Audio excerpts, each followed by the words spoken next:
Come in, Ether. This is Barbo Observatory. Are you receiving this? Is anyone out there?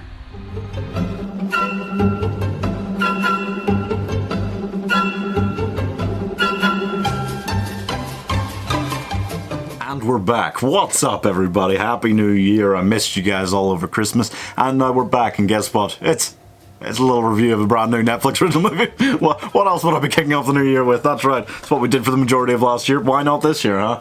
We're talking about The Midnight Sky today. The Midnight Sky stars George Clooney. It stars Felicity Jones. Fun cast. Very fun cast. Absolutely fun cast. Not a fun film. It's not a fun film. It's not a fun film. It's one of the last films of the year. One of those last little Netflix attempts. They're kind of like, oh, this could be a little sneaky dark horse for the Oscars. I don't think it's going to be. The reception has not been fantastic for it. It's been, you know... It's not been great. It's not been great. Mixed reception, let's say. It's based on this book. It's about the end of the world, and of course, you know, everybody wants to make an apocalypse film right now, don't they? It's really, oh god. I mean, you guys saw, right, how that Songbird movie did, starred like KJ Apa and Sophia Carson. People didn't like it.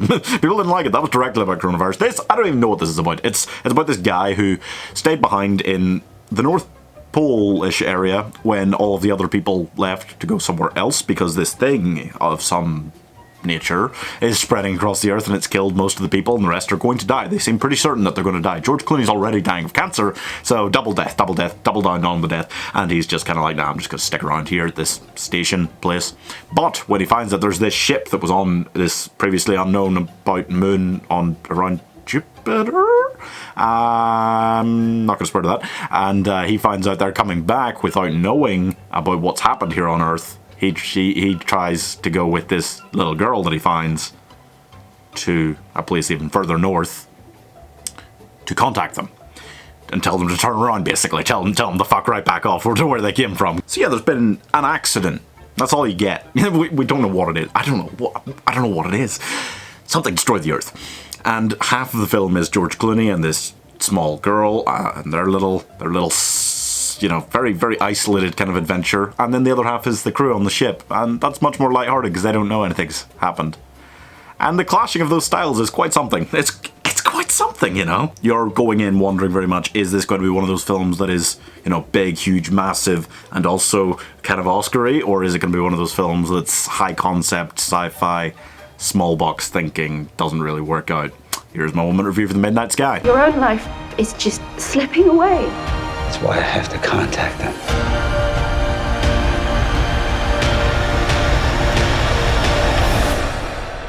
Before it's too late. Right, just the whole space team thing, all of their adventure, it feels like that's like the crew from The Martian, you know? They're kind of important, but not really, but you spend a surprising amount of runtime with them.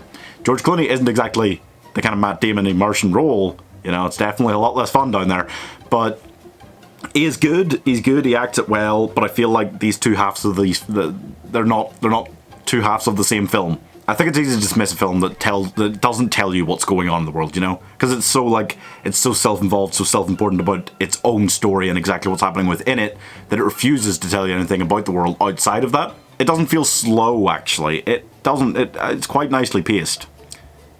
But it does feel like, you know, they've kind of gone for a real try at a home run, something that everybody will love, because it's got all this sci-fi and action and also this deep emotional stuff.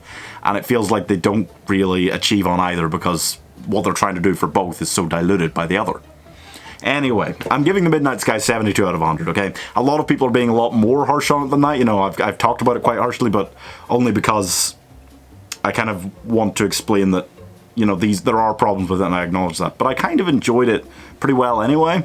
It's not my favourite film of the year, or anywhere near it, really. But I do think people are being a bit hard on it, you know. I think really they're trashing the shit out of it. That is all for this one, guys. Thank you so much for sticking around, continuing to watch, continuing to comment, continuing to subscribe over the Christmas break I took.